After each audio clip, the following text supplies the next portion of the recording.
ان الله اشترى من المؤمنین انفسهم و اموالهم بان لهم الجنه.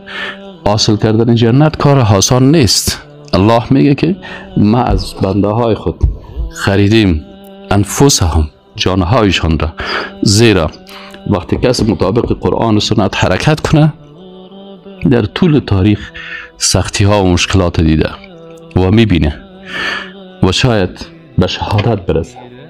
ان الله اشترى من المؤمنین انفسهم و اموالهم بان لهم الجنه، به خاطر از که در مقابل مال مسلمان و خون مسلمان و جسم مسلمان الله بر از او جنت میده. اما کسی که دین الله را تبدیل میکنه به چیزای دیگه